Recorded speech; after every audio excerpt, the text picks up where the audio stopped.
산업디자인과 주제인데요. 일단 전제가 써있죠. 전제 써있는 건 이제 사물이 총 5종류. 그리고 여기에서는 이제 판 위에 놓인 5가지 사물을 조화롭게 배치하시오. 가로, 세로, 길이가 모두 20cm인 사각형 2개를 적당한 자리에 그리시오. 이게 이제 조건이었어요.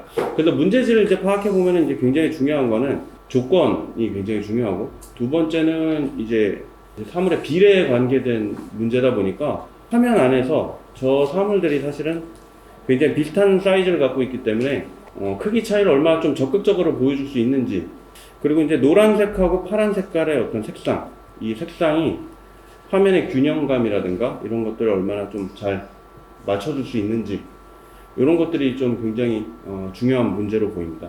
일단은 분석해야 될 문제가 이제 합격한 그림 위에 4장이고, 이 중에 이 3개는 이제 최초 합격자이고요. 얘는 이제 예비로 붙은 그림. 그리고 이거는 거의 합격. 예비 10번. 9번까지 빠졌는데 10번. 그리고 이제 나머지 그림들은 이제 예비 합격된 그림들, 이거 포함돼서 총 7장. 그러니까 이제 첫 번째는 조건인데, 이제 합격한 그림들의 특징은 이게 이제 재현작들이라 조건이 틀려 보이는 그림들이 있어요. 여기 아무래도 이제 재현작을 하다 보니까 합격했기 때문에 자꾸 맞게 보는 거지, 실제로 이 재현작도 이게 실전에서는 정확하게 작동을 했을지 몰라도 여기서도 좀 틀린 게 없지 않아 있어 보여요. 이 빨간 색깔들은 대체적으로 이제 조건이 이제 틀렸다라든가 아니면 조건 자체가 확인이 안 되는 그림들이 있어요. 그러니까 여기 있는 사물들이 커다란 직육면체를 기본으로 해서 원 기둥 같은 경우에는 얘의 높이 3분의 2 정도 되고, 정육면체 같은 경우에는 3분의 1 정도 되는데, 이것들이 어느 정도 인접한 공간 안에서 표현을 해줘야 얘네들의 어떤 비례 차이가 직관적으로 보이기 때문에 이제 옳게 그렸느냐 그르게 그렸느냐가 확실하게 구분이 가는데, 이거 자체가 좀 애매하게 표현된 그림들이 좀 있었고요. 아니고는 애초에 비례 자체가 이제 틀리게 그린 경우가 굉장히 많이 있고요. 적어도 여기 빨간색으로 그려놓은 친구들은 이제 아예 틀렸다. 조건 자체가. 여기 이제 보라 색깔로 표현한 것들은 20 곱하기 20의 사각형 자체를 좀 애매하게 쓴 경우.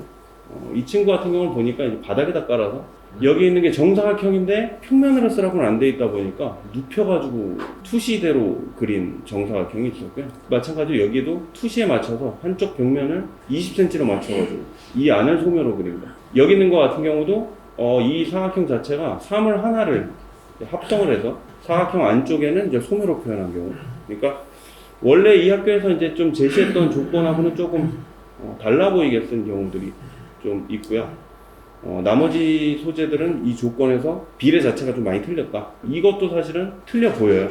비례 자체는. 첫 번째로는 조건을 못 맞힌 그림들이 대부분 이제 불합격작으로 빠져 있다. 이렇게 보시면 되고요. 자, 두 번째는 이제 비례인데, 조건에서 나오는 비례가 아니라 사물에 갖고 있는 어떤 크기들, 그 눈여겨봤던 것들은 뭐냐면은 주어진 소재가 총 5개다 보니까 5개의 비율이 다 정해져 있어서 화면 안에 지나치게 많은 수량을 넣다 보면은 문제점이 비례가 너무 비슷해져서 화면 자체가 굉장히 어수선해지고 지루해 보이는 경향이 있는데, 여기에서의 그림들을 보면은 합격한 그림들은 이 그림이나 이 그림, 이런 그림들, 이건 이제 떨어졌는데, 여기 있는 그림들은 이제 수량이 좀 적절한 대신에 크기의 어떤 비례들이 굉장히 비율 자체가 굉장히 좀 좋은 편이고요. 이쪽에 이제 빨간 체크를 해놓은 것들은 뭐 조건이라든가 이런 건 전반적으로 다 맞았지만 사물의 어떤 비치는 형상이라든가 이런 것들을 나열식으로 가면서 크기 비례 자체가 굉장히 좀 안 좋은 경우로 보여요. 이거 같은 경우에도 수량을 늘리고 너무 온전하게 집어넣다 보니까 사물의 사이즈 비례 자체가 굉장히 안 좋다. 그러다 보니까 그림이 다소 산만해 보이는 경우가 있고요. 근데 여기 있는 이제 예비 순위는 이거부터 순서가 아래로 내려가면서 예비 순서가 멀어요. 얘가 이제 20번, 이 친구가 24번, 이 친구가 25번, 이 친구들은 이제 50번대, 이 친구는 60번대로 빠져나가는데, 그래서 이쪽에 예비 합격한 그림들의 대부분은 사실은 이쪽 그림하고 비교했을 때 이제 비례감이 조금 안 좋다. 여기에서 이제 그림들의 차이점이 좀 많이 나보였던 거는 예비 합격된 그림들하고 이제 최초 합격한 그림이나 통일감에 대한 것들. 어차피 이 그림은 바닥에다 쭉 놓여져 있기 때문에 통일감이 그렇게 사실은 산만할 수 없는 그림이죠. 근데 이제 그림의 어떤 질서가 조금은 이 높이를 굉장히 좀 강조해 주면서 이 직육면체가 화면을 주도하는 힘이 조금 적극적으로 나온 그림일수록 합격권에 좀 가까웠고, 또 그런 그림들 가운데서도 여기 예비 합격권에서도 이제 상위권 3개 들어간 그림들 같은 경우에는 그래도 큰 조건 안에서 그렇게 산만하지 않게 잘 배열돼서 예비 순위가 좀 높게 나온 게 아닌가. 그리고 또 이제 보셔야 될 것 중에 하나는 이제 점수에 대한 건데, 이쪽 합격한 그림들은 예비 합격으로 붙은 그림 빼고는 이 3개는 이제 80%가 다 넘어요. 사실상 이제 국민대 준비하다가 건대를 준비한 친구들이고요. 여기에서 이제 비교하자면은 이제 그 예비 합격한 그림들 최종으로는 떨어졌죠. 이제 떨어진 그림들을 보면은 일단은 점수가 이제 굉장히 상위권에 있다고 해서 하위권 예비 순위에 비해 점수차가 그렇게 많이 나진 않아요. 어느 정도 성적권대 안에 들면은 거기에서는 실기력이 좀 더 주요했던 것 같아요.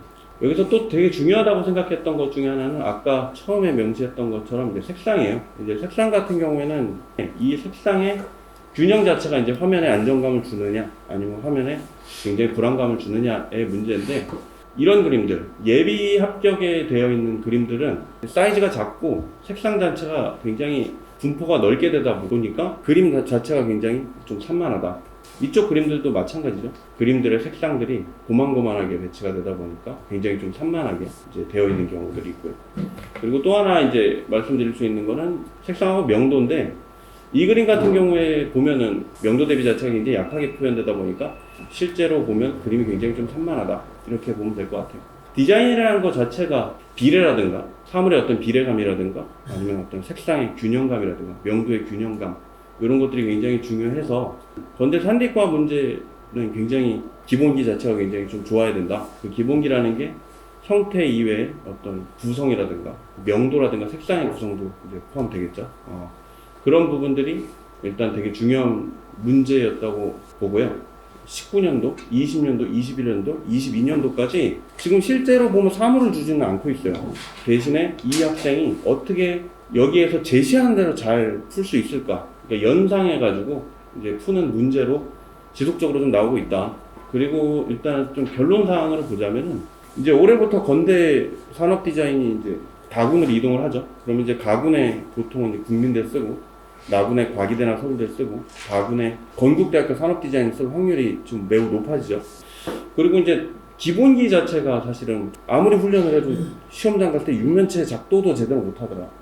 얘기하는 대로 사실은 아이들이 파악은 하고 있어도 정확하게 작도를 못해서 떨어지는 경우도 많이 있거든요. 그러니까 그런 기본기에 대한 연습들을 좀 꾸준히 시켜야 될 거고, 군이 굉장히 분산되다 보니까 특히 산디과 같은 경우에는 어쩔 수 없이 이제 점수에 대한 생각들을 많이 할 수밖에 없는데, 변별력을 갖기가 굉장히 좀 어떻게 보면 어렵지 않았나. 그래서 문제가 너무 무난하게 나오다 보니까 오히려 상위권 점수 높은 아이들이 그림의 변별력이 약해서 확실하게 좀 더 점수 높은 친구들이 유리하지 않았나 싶고요. 기본기 수업들을 좀 탄탄하게 진행해야 될 것 같고요. 예, 이상입니다.